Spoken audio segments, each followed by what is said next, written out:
nahestehen. Es ist nicht so das gleiche Volk. Oh, come on, Fred, come on. We'll be late at the park. I promised Mrs. Cartland we'll be there by 12.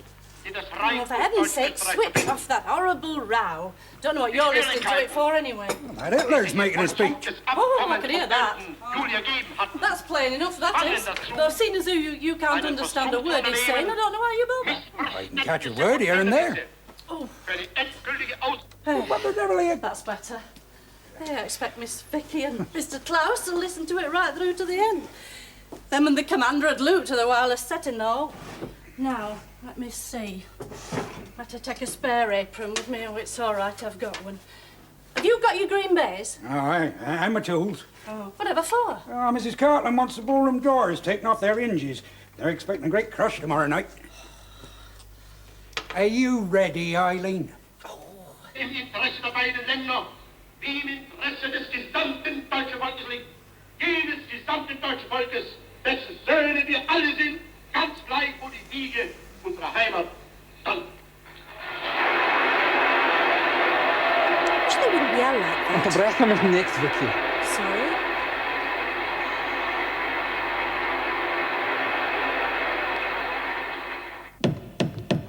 Try covering it with that.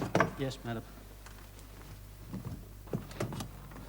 It is angelic of you to come over, Mary. I hope George didn't mind. Oh, my dear, he can't tear himself away from the wireless. Oh, Hitler's speech, you mean? Horrible little man. I can't understand a word he says, that dreadful Austrian accent. I didn't know you spoke German. I don't. Only hotel German.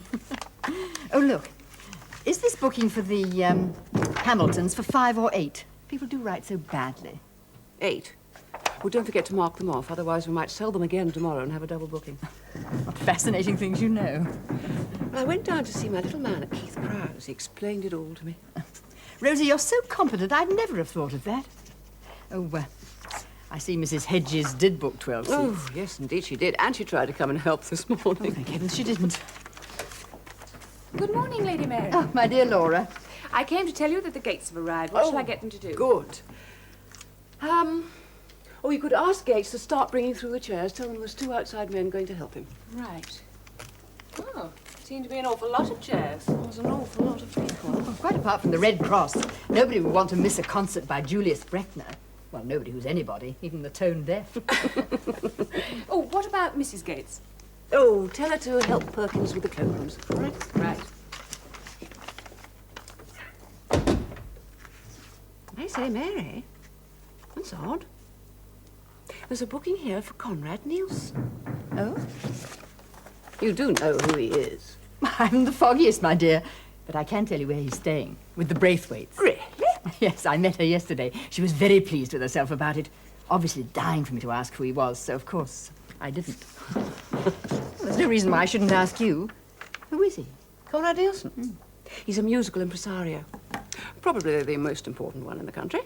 He arranges concerts and recitals for anyone who is anyone. Ah, that explains why he's coming. He must know Julius Brechner. Oh, bound to. You say he's very attractive. And a bit of a philanderer. Oh, well, well. Oh, Gates, no! Excuse me, madam. Just bringing a few chairs through. Yes, but it's the other end of the ballroom. Through the double doors, yes? Oh, sorry, madam, but Miss Laura said that it was... Oh, well, she's a very silly girl. Perhaps now that you are here, just go through. Yes, madam.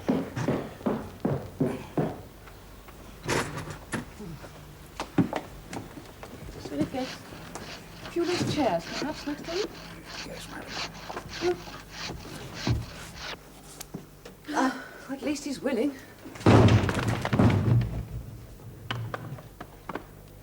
I knew I was going to miss Parsons today. However, I've got a very competent major domo arriving tomorrow.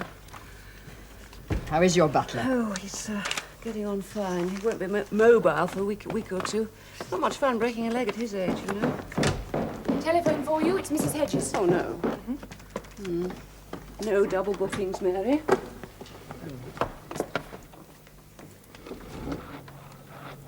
I'll give you a hand. Oh, thank you, Laura. That's very sweet of you. Tell me, is Elizabeth coming up for the concert? No, she's staying in London with the dean of her former medical school to discuss her future. Will she be putting up a brass plate in the neighbourhood soon? No, not yet, anyhow. She's hoping to go to a training hospital in Birmingham for a year as a house officer. Birmingham? Well, she could work from home quite a lot when she wasn't on call. She's thinking of specialising in paediatrics. Oh, what exactly is that? Oh, it's something to do with feet, isn't it? No, it means children's illnesses. Oh, how frightfully interesting. And Victoria still wants to be a concert pianist? Yes, I think she does. Poor Arthur. Excuse me, milady. Mr. Weeks is here, miss. Weeks? The piano tuner. Mrs. Catlin set out to bring him through. Oh, yes, of course. Will you come this way, Mr. Weeks? Thank you. Good morning, ladies. I hope I shan't disturb you. Well, if you do, we'll have to move. Must have the piano tune. Quite right, milady. Sunday or no Sunday. Got to get everything right from Mr. Julius Brackner. Come through, will you? Oh, yes, milady. Thank you. Oh, are you managing all right, Mrs. Gates. Oh, yes, of course. Yes, thank you, milady. It was very good of the commander to spare you. Oh, it was indeed. Still, it's all in a good cause, as you might say. Mrs. Gates, could you take a duster through to Mr. Weeks, please? Oh, yes, miss, I'll get one right away. Thank you. Oh, Laura, I'm rather worried. I seem to have 2 lots of people marked on the plan here. 2 lots of seats for some people called Crawford. Well, let me see if I can help. Where? Well, there in the front row, there are 4, and here in the 6th row are 4 more. Oh, dear, Rosemary will be so annoyed. Don't worry. Look, in the front row, they're not Crawford, they're Cranford. Your own seats, in fact, next to Rosie and the commander. Oh, so they are. Oh, what an immense relief. The shame of it if I'd made a double booking. Oh, but of course it wouldn't have been a double booking, would it? A double booking is when you put 2 lots of people in the same seats, and this would have been 2 lots of seats with the same people in them. Oh, dear, it's all so confusing. Where are you sitting, Laura? In the 2nd row with Peter, Vicky and Klaus von Heineck. That's Oh, right. yes, the von Heineck boy. Such a nice family, but at the moment not a very fortunate one. Herrenwagen, es lebe Deutschland!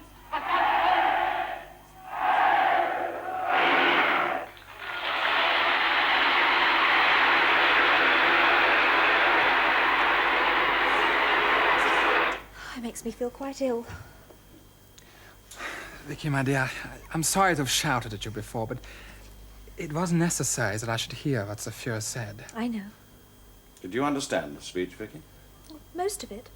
I wish he wouldn't shout so. It's so horrid. Most of the newspapers said it was going to be a moderate speech. Didn't sound very moderate to me. And the deputies in the Reichstag said they didn't think so either. And when he talks about the encirclement of Germany, the 1,000 years Reich, blood, sweat and iron... Daddy, for heaven's sake, don't let's have it all again. You must try to understand why they're excited. It is because we were a defeated nation, a starving nation. And now the Fuhrer gives us pride and hope. I think the commander will agree. Yes, I'm afraid I do. I don't suppose you 2 young things have had a chance to look at the Sunday papers yet? Not really. Well, it looks as if Eden's going to resign over this Italian business. And I ought to be on the spot. Vicky, would you explain to the family and make my excuses to Rosie? Yes, I'll tell Granny. I think you ought to ring Rosie yourself, though. She'll be so disappointed. All right. Can I drive you to the station? No, thank you. I'll go by car.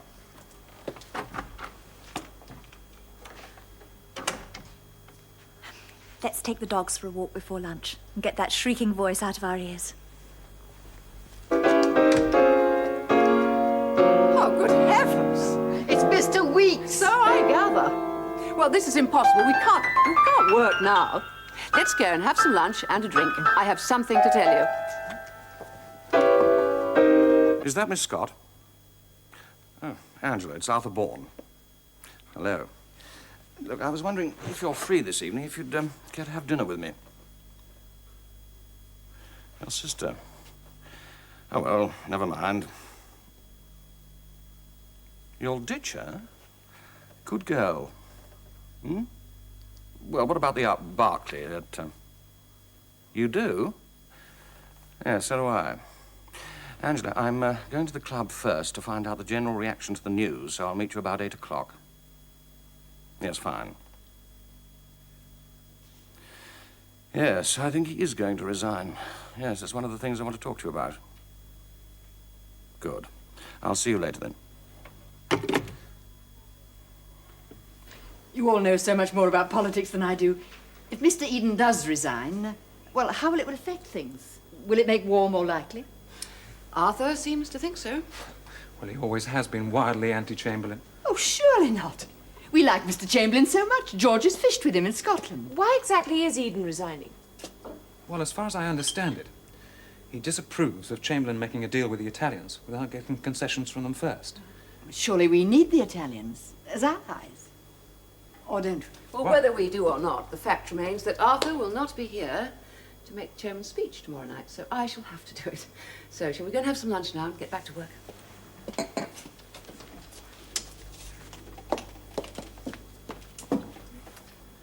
Well, I hope Vicky and Klaus come over and do their bit. Well, they will. They only stayed away this morning because Klaus wanted to hear Hitler's speech. Yes, I bet he did. Well, wouldn't you if you were in his shoes? Suppose so. Yes.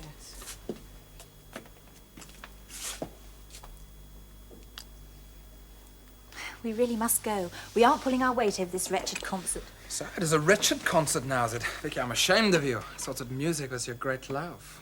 Well, it still is in a way, but I... Go on. Well, how can I worry about my own stupid ambitions when I don't know what's going to happen to us? We are engaged. For the rest, we must hope. Hope? What for? We're all just pretending. You heard that speech on the wireless. You know what's happening in Austria. Vicky. You know that sooner or later there's going to be a war. So what are you going to do about it? Vicky, stop. Of course I know it all. But I try to forget it, to live from day to day. And why did you have to listen to that speech? Because I hoped that the prophets might have been correct, and that it would have been what you call a moderate speech. But it wasn't. No. And we can't go on like this, drifting about from day to day. Time is getting too short. We must decide what we're going to do. Well, immediately we're going to stop worrying. And then we're going to Layford Park to do our duty for Mrs. Cartland and the Red Cross. Yes, we must. That was something like an afternoon's work. Oh, good girl. Have you finished? Every chair is in place. And every seat has a number. Oh, splendid. I have to tell you, Lady Mary, 400 chairs is an awful lot of chairs. Poor Gates is very exhausted. Oh, is Gates still here? Then we must get back to Larkfield because Granny will be home. Will you give Rosie my love and say that I'm sorry I didn't do more? Oh, you did masses. When you finally condescended to turn up. See you later. Peter will run me back to Larkfield. Good night, Lady Mary. I expect I shall see you again tomorrow. Well, of course. You'll be selling programmes, won't you? Yes, with Laura. Good night, Lady Mary. Good night. Maybe go out by the back because the car's out there. Good night. Good night. Bye. Shall I take this?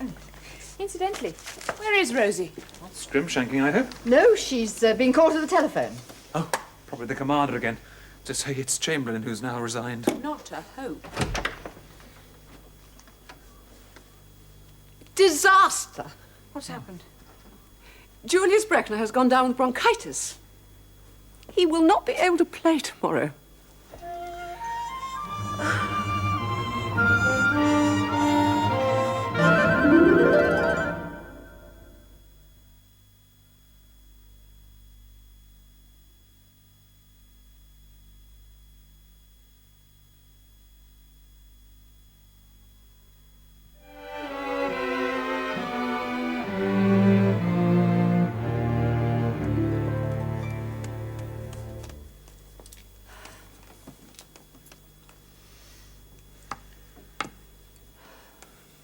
Well, we shall just have to think of someone else. Yes, but who at the 11th hour like this? I don't know. How did you get hold of Julius Breckner in the first place? A friend of my father's. Well, perhaps your father has another friend who No. That was purely a bit of luck. And in any case, didn't you say Admiral Barrow was in Gibraltar at the moment? I think I've had an idea. Who? What's his name? Oh, very useful. I don't remember his name. He used to be one of old Charles Ashley's pupils. Gives concerts at Hereford Cathedral. Mr.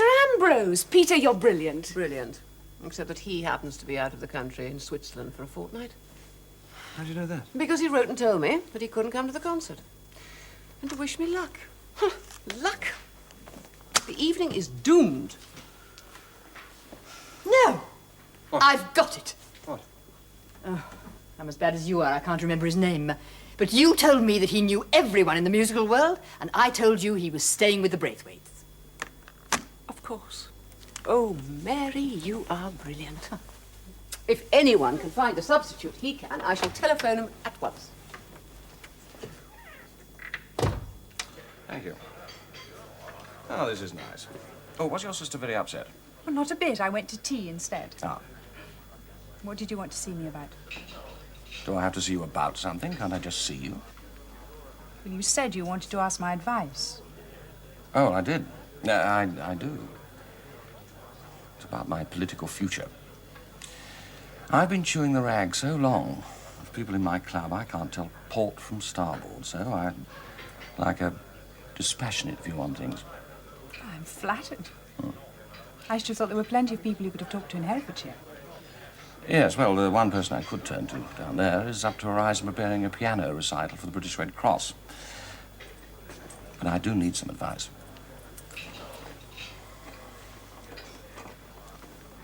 Thank you. Thank you. About the Eden business? Yes. I think it's pretty certain that Eden's going to resign. My predicament is, do I try and catch the Speaker's eye tomorrow? Or do I lie low and do nothing? I presume if you did speak, you'd support Eden. I would indeed. I think the PM's totally unjustified in trying to do a deal with Mussolini unless he gets something in return. But surely Chamberlain has the confidence of the party. There's no denying that. Only very few of us, less than 20 or so, are what you might call anti-Chamberlainites. You journalists have dubbed us rebels. Which I suppose you are. Oh, it's a problem for you. I presume Winston Churchill heads your faction. Well, I don't know about heading it. He's certainly one of us. And Bob Boothby and the Duchess of Athol. I can't name the rest. Well, at least you keep distinguished company. But what should I do? Well, you're in a cleft stick, aren't you? Thank you. Hang on. Presumably, if you did speak at all, you'd take the side of the rebels and speak against the government. In which case? In which case, I'd be forced to resign my job at the Admiralty. Which you don't want. Frankly, no. It's a fascinating job, and it puts me on the inside of things. Added to which, I feel there I can do something to wake up this spineless country of ours. We really are threatened, aren't we? Yes, Angela, we are. I feel awful worrying you, Mr. Nielsen. But when I heard that you were staying with the Braithwaites, I thought I must just ask if you could possibly help me. You do see the predicament I'm in. Well, I do indeed. What a nuisance for you, Mrs. Cartland. Well, it's more than a nuisance. It's a catastrophe. Do you think you could possibly suggest someone? Of course I will, if I can. I'm afraid it won't be easy. A charity concert in the depth of the country, and such very short notice. Yes, well, I do understand that. I do appreciate that. But you do know everyone, and I thought that if you could possibly persuade someone, well, we, that is my committee and myself, would be eternally grateful. I wonder, perhaps you could find some local talent. Oh, no, we're not a very musical lot in this part of the country. Well, I thought your daughter played exceedingly well. My hostess was saying that... No, I have no children, only a stepson. You were thinking of my neighbour, Arthur Bourne's daughter, Victoria? I believe that was the name. Yes, well, she is at the Academy of Music, but we couldn't possibly ask her. Why not, Mrs. Cartland? My audience have paid a great deal of money to hear Julius Brechner. We couldn't possibly palm them off with dear little Vicky, much as we all love her. So I beg of you, can you help? I will, certainly. Of course, I have no access to my files here. And I do not carry addresses and telephone numbers in my head, you know. But if I can think of anyone, which I fear is not at all likely, I will telephone you. Thank you 1,000 times. Good. Please, you needn't necessarily be a pianist, you know. Oh, you'd be equally happy with a singer or perhaps a violinist. Provided they brought their own accompaniment. Oh, well, of course. You weren't by any chance thinking of that brilliant young man, Menuhin, were you? No, Mrs. Cartland, I was not. I must ring off now. If I have any luck, I'll ring you before 8 o'clock this evening. Do forgive me. Goodbye. Oh dear, that doesn't sound very hopeful.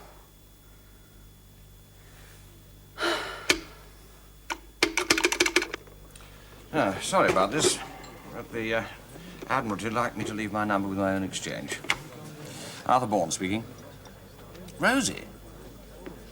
Oh, my dear girl, what's wrong? Oh, how appalling for you. Well, how did it happen? Oh, I see. Well, can't you get someone else? No, I see. Vicky? But Rosie? No, of course I'd allow it, but damn it. Your audience is expecting to hear Julius Breckner. It's a bit hard palming them off with my daughter. Oh, I see. Yes. Ring her? But why? Well, it's your concert. You must do as you think best. Yeah, where is she? At Larkfield? Yeah, righto, Rosie, I'll oblige. I'll be the stern papa. I'll ring you back. Bye. Gather what that was all about. Yes. Let me just make this number. Could I have trunks, please? I want Winchley 26. It's in Herefordshire. Yes, thank you. Vicky's the daughter who wants to marry the German boy, isn't she? Yes, poor children. No matter what they do, their future seems impossible. Although I have a shrewd suspicion that given half a chance, Vicky would marry Klaus no matter what I said. Why? Is she a rebel like her father? Possibly. But Klaus wouldn't marry her. Because he doesn't love her? No, because he loves her too much. He knows what life would be for her in Germany just now. An English girl, accustomed to speaking without thinking, with a father who works for the British Admiralty and is known to be anti-Nazi. And if war comes, Klaus would find himself in the Luftwaffe. Is he pro-Nazi? Oh, no, not now, far from it. Well, then why doesn't he apply for naturalisation as a British subject while there's still time, and then they could marry over here? How can he do that? When his family are already under house arrests. If Klaus stayed here, I think his family would find themselves in one of those awful camps straight away. Poor things, what a hopeless situation. Oh. Is there no solution? Only one, and it's not an easy one. That would be to try and get his family out of Germany. Well, how are you going to do that? I haven't the foggiest idea.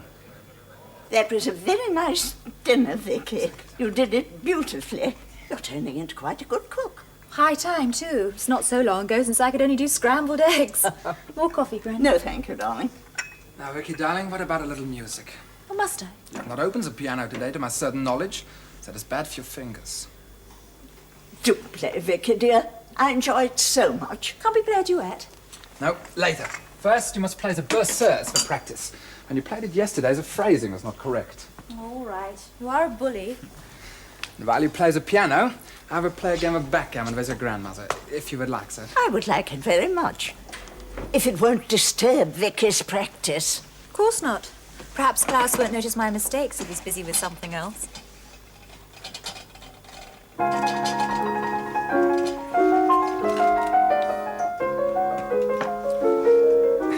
It will be good for Vicky. If I wishes to be a real pianist, she must learn to ignore distractions. Is this the way? Absolutely right. She must ignore distractions and concentrate totally on her playing. You're a very forceful young man, aren't you? Do you not think it is right that a man should be? Oh, yes, I do. My Billy was just the same. Do you prefer white or red? I'm always red. Oh, bother. I will answer. Do not stop, Vicky. It's probably Arthur. What a pity he can't be here tomorrow. Most inconsiderate of Mr. Eden to resign at this moment. Oh, Mrs. Cartland, yes. Vicky? Yes, she's here, of course. You wish to speak to her? Oh, I see. We've had a bit of a crisis. I'll explain it all to you when I come over. Oh, and tell her to expect a telephone call from her father. Have you had dinner? Good. So have I. I'll come now. Well, I better go. The sooner she knows, the better. you want us to come over with you? No, I'll telephone you if I need you. Wish me luck. We do. Poor old Vicky. Yes, indeed. Poor old Vicky. I couldn't do it, Daddy. I couldn't. But, Vicky, darling, think how well you did at that recital at the Academy last year. Why, the Morning Post critics singled you out for praise. Well, that was over a year ago when I was practicing every day for hours. But Klaus will tell you I've got hopelessly lazy. No, not lazy, worried. Poor Vicky is very disturbed about the situation in Europe. Well, aren't we all? Isn't that all the more the reason for helping the Red Cross? Look, can't you influence her, Klaus? I'm afraid not. I have tried. Please wait. Vicky wishes to speak to you again. Daddy, you don't understand. I haven't practiced properly for weeks, and the Academy wouldn't like it. And besides, the idea absolutely terrifies me.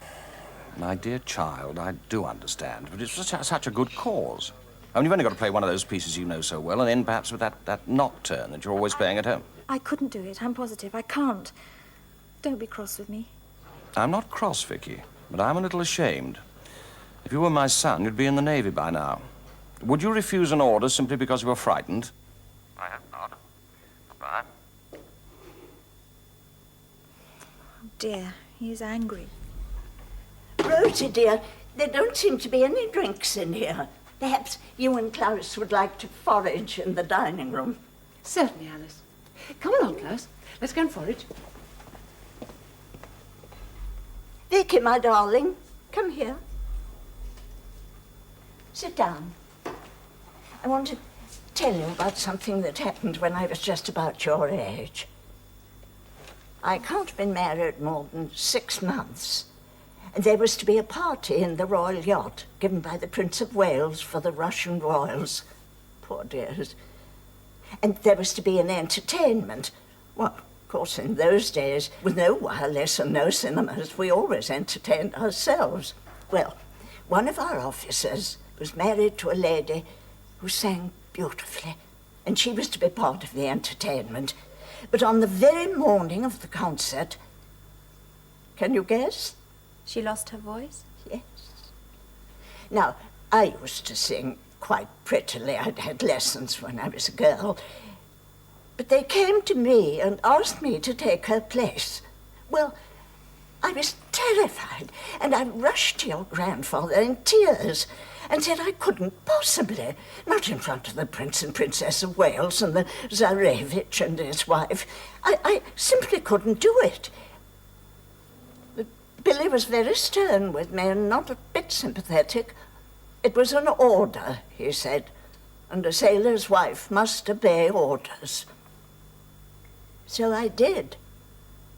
And, do you know, after the first agony, I quite enjoyed it.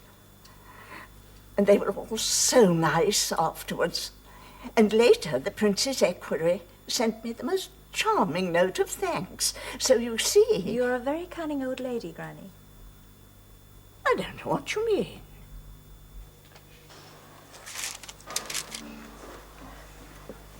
Thank you. It's been a lovely evening. Yes, except that I've talked about myself and to other people far too much. Must be very boring for you. Far from it. Well, next time we'll talk exclusively about you. Anyhow, thank you for helping me to make up my mind.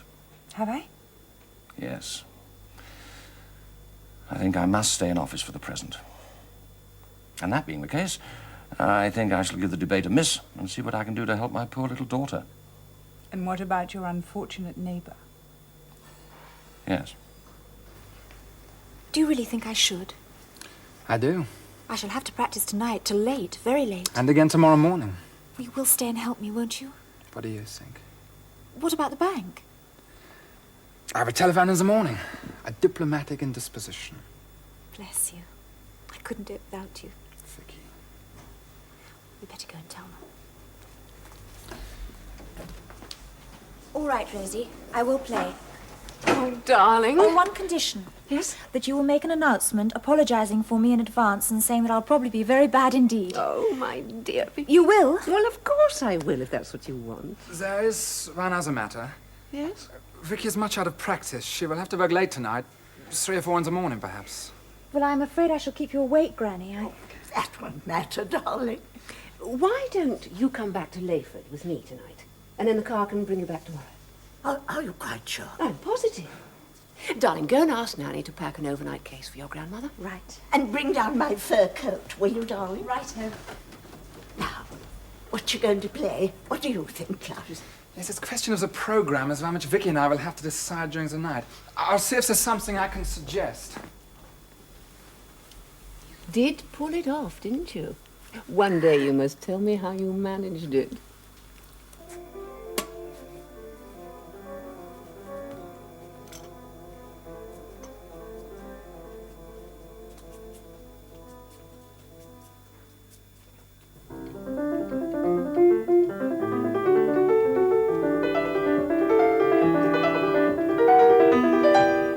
No, Vicky, no.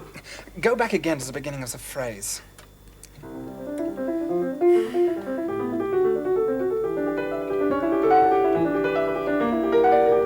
I can't get it. Yes, It's you no can. good. Now, please, again. Maybe a wee pause would be a good idea. You've been at this for hours. Oh, Nanny, you ain't. An excellent suggestion. Well, now, this is for Vicky, with no sugar. Yeah, I made the tea good and strong. Lovely. Thank you. And Klaus, you take both, don't you? That's right, thank you. Yes. Well, now, Master Klaus von Heining, you seem to be in charge of this performance. Only do what I can to help. Well, maybe you could help with another problem. If I can, what is it? Well, you see, the people are not going to be listening to Vicky tomorrow. They'll be looking at her, too. So what do you think she should wear? Yes, a good question. Well, nothing too tight, or how shall I say, too restricting. Well, what about the new dress, the pale green one, the long one? Yes? Yes. Yes, that would certainly be correct for such an occasion. And then there's another question. Mm-hmm. Is Vicky going to be practicing again tomorrow morning? Well, yes, of course. We're going over to Layford so that I can get a feel of the piano. Ah, very well. Then you'll need to rest all afternoon, young lady. Again, you're absolutely right, She'll Nanny. be fit for nothing when it comes to the concert. Vicky will rest all afternoon. Good. Well, don't mind me. Just arrange it all between you. Oh, yes, well, we'll do that. Ah, you're a good boy, Klaus. And you also, so thoughtful. We needed this tea. It's so late for you to be awake. Oh, but it's in a good cause, in aid of the Red Cross, isn't it? Thank you, Nanny. That's all right. Yeah. Now, Vicky, back to work. Where do I start? There.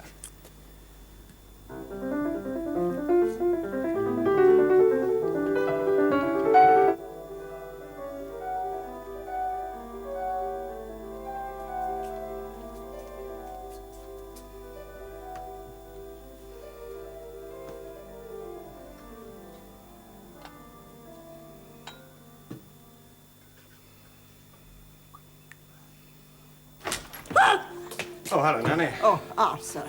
I mean, Commander. At this hour. I came down to persuade Vicky to play. From what I hear, I gather she's already agreed to it. Ah, she has that. Mind you, I think it was Klaus who persuaded her. Oh, he's a good boy, you know. Yes, I'm afraid so. Here, you drink that down. You're needing it, driving half the night. Yes, Nanny. I never knew the like. What a family. Listen to her.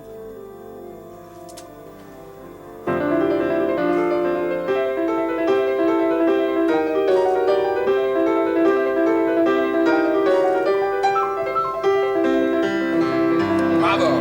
Now you have it right.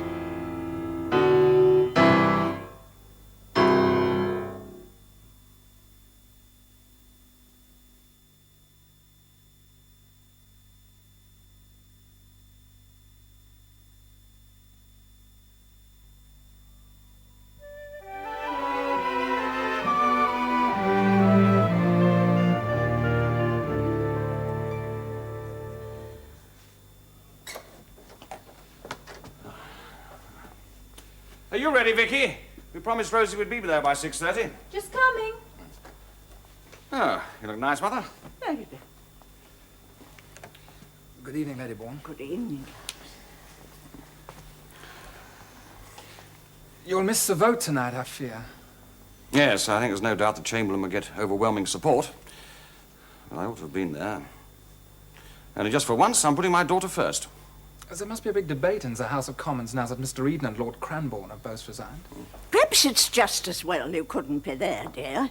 You might have caught the speaker's eye and said something tactless again, like you did at Greenwich last month. Mother, dear, why don't you go out to the car?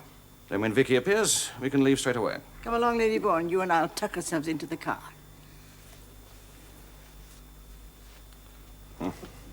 Mothers. You know, Commander, for Vicky, this mishap of Herr Breckner will be, I think, a wonderful thing. Oh, really? Yes, she has begun to lose interest in her music. But if she makes a success tonight, her ambitions will revive again. And if you're finally separated, that would be the best thing for her. You're really very fond of Vicky, aren't you? If only. I know. If only. Oh. Will I do? I should think you would do. I told you, you look wonderful. I feel terrified. Telegrams for you, Vicky? Oh, don't bother the child. Well, Liz and Phyllis, I expect, but we'll open them later. Peter, would you like to take Nanny? Right. Josie. After I've wished Vicky good luck. Good luck, sweetie. Where's Klaus? Oh, he's talking to Lady Mary. Oh, now, you'll be all right, darling. Come along, Nanny. Yes, come on. Have you got your notes? Yes, yes. Vicky, darling, just to say good luck. Cheer up. You'll be fine. Is everyone there, Laura? Yes, almost everyone. The Lord Lieutenant and his party have arrived. It's time to make your announcement, Commander. Oh, Vicky, my dear. The very best of luck. Thank you. Will you be joining us later? Yes, we'll slip in. Right. Well, we'd better get this thing launched. Miss Vicky, Gates said I was to come and wish you all the best. I'm sure you'll do fine, miss. Yes, well, I better make the announcement. We don't want to keep people waiting, do we? Sorry, sir. Chin up, Vicky. Thank you. Ladies and gentlemen, I want to welcome you all to Layford Park tonight. As you know, Julius Breckner has been prevented by illness from being here. Unfortunately, we have among us a very charming and talented young lady who also happens, as most of you know, to be my youngest daughter. And she has nobly volunteered to play instead.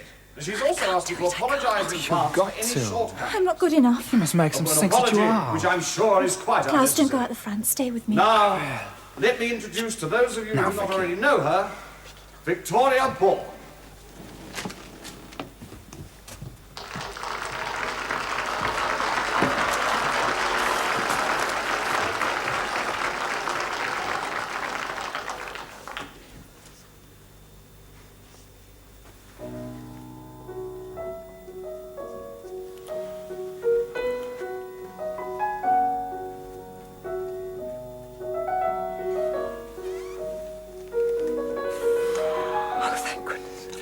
I thought she was going to refuse at the first fence. It was wise to start with a Nocturne instead of ending. She plays it well. Give her confidence. Oh, you've been a great help.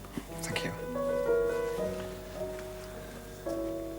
Listen, she's doing well. We ought to go through, Rosie. Coming, Klaus?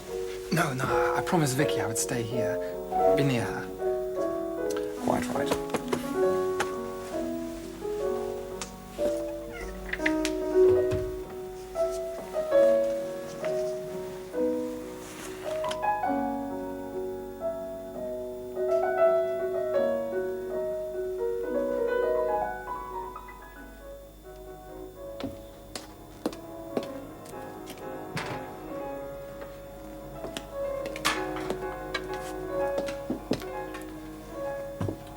That hired butler, absolutely paralytic he is, snoring away in the pantry. Oh, Fred.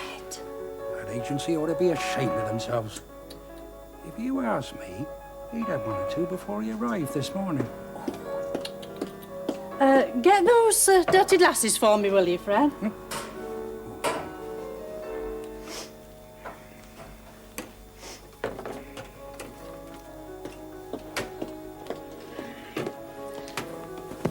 Does Mrs. Cartland know about this, do you think? No, Mr. Peter said not to tell her till it's all over. She's got enough to cope with. What is all this? I thought they were supposed to be having supper in the dining room. Oh, they are. This is just for special friends of Mrs. Cartland's. Oh, I get it. Well, Miss Vicky seems to have carried it off all right. Oh, thank goodness for that. Hey, what a day.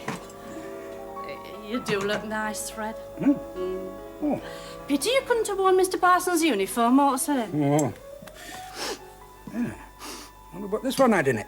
Fred Gates, if you so much as touch a drop of that till this party's over. Ooh. All right, all right.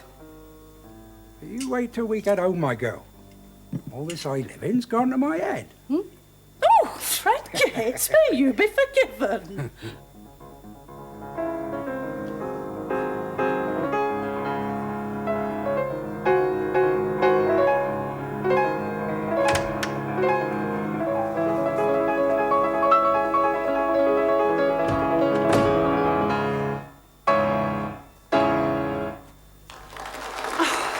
Oh, didn't she play beautifully? Not really. She played many wrong notes and the phrasing was not good. Still, they did not seem to notice. Oh, you Germans, you're such perfectionists. Was it all right? Oh, darling, it was marvellous. Well done. Come on. Let's take another bow. Klaus, I must go through to the dining room now. Bring Vicky as soon as you can. She must be starving.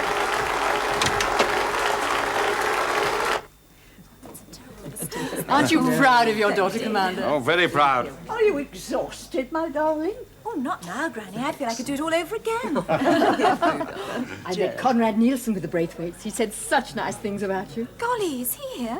If I'd known, I would have been terrified. Well, that's why we didn't tell you. Wait a moment. I don't believe they've left. Oh. I hope they have.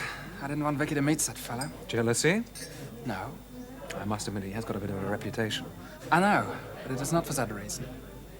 If it hadn't been for Granny, I'd never have played. She told me a most fascinating story about a party on the royal yacht given by King Edward VII when he was Prince of Wales, of course. Vicky, here's someone who's longing to meet you. Oh. Hello. I've been looking forward That to you. sounds a very fascinating story. Well, it would have been if it were true.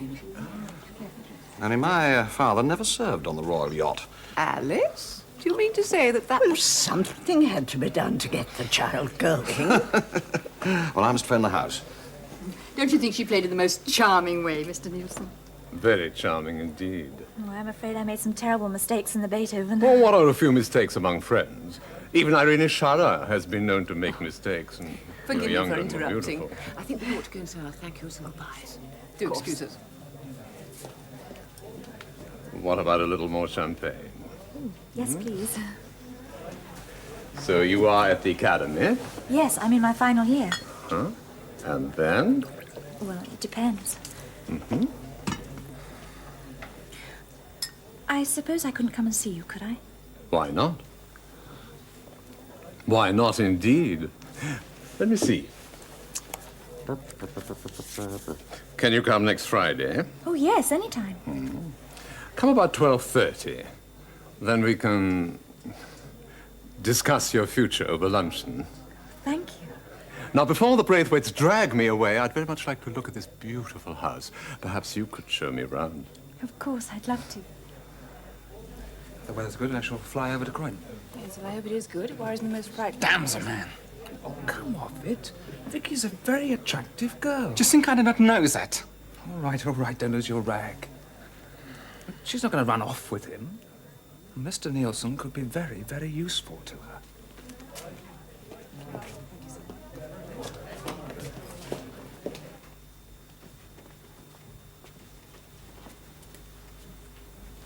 Don't stay up too late, darling. No, Granny, but I couldn't sleep. I feel absolutely revved up. Of course you do. Well, good night, both of you. Good night. Night.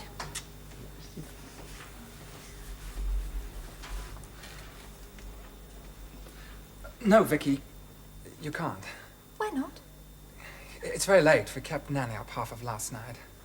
I suppose you're right. You often are. Oh, my. Isn't life wonderful? I'm going to see Conrad Nielsen on Friday. What's wrong?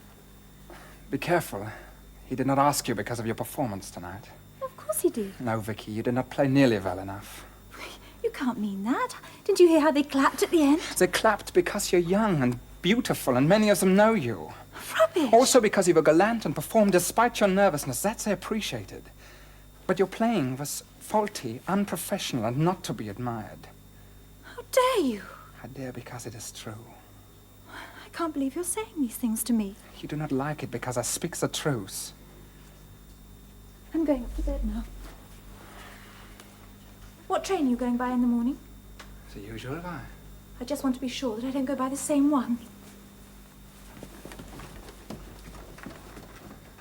Do you feel like a nightcap? Thank you. I've been listening to the wireless. Chamberlain's got his vote of confidence by an overwhelming majority. As expected. Yes. And Vicky's gone to bed in a temper. She was not pleased because I told her the truth. Upon my word, Klaus, you really are the man for Vicky, aren't you? Even if you are German, yeah.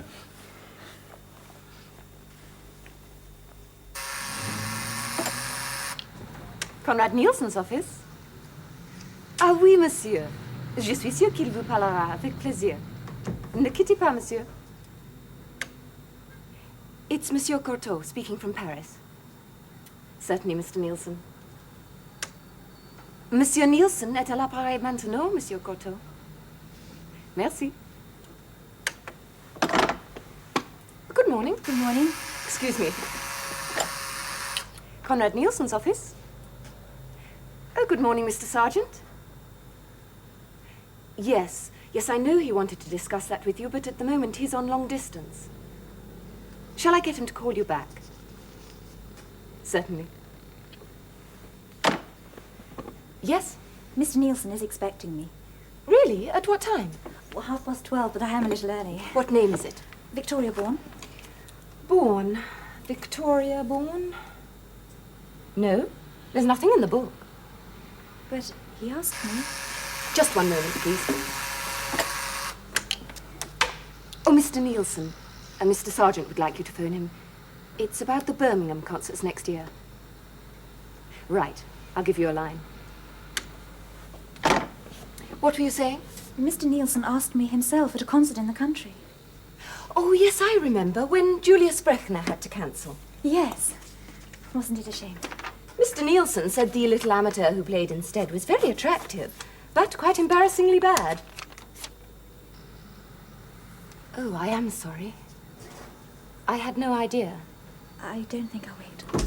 Oh, Miss Whitty, Sergeant is coming to the office on Tuesday at 11 o'clock. Put it down in the book like a good girl, and then ring down for a taxi. I'm lunching with Lady Cunard. She hates it if she's kept waiting. Good morning. Oh, Miss Whitty, be prepared to stay late tonight. Those Salzburg contracts must be done. They're positively screaming for them.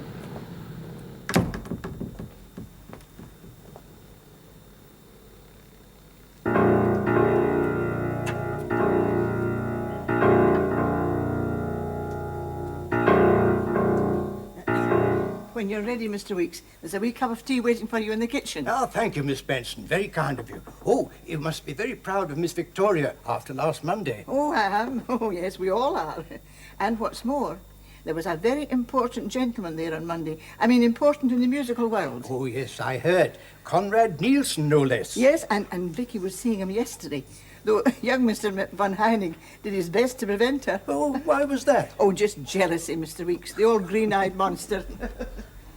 Oh, there you are, darling. We didn't expect you so soon. Oh, I came back with Daddy. I wanted to get home. Well, that's a nice surprise. And there's Mr. Weeks. He's busy tuning the piano for you. Oh, not for me, Nanny. For Aunt Phyllis or for Peter. Don't you be too sure, my girl. Klaus! How did you get here? I motored down early this morning, after the commander rang to say he thought you might need me. Yes, well, if you'll excuse me, I'll just go and put the car away. Klaus. You were quite right. I'm not good enough. I love you, Vicky.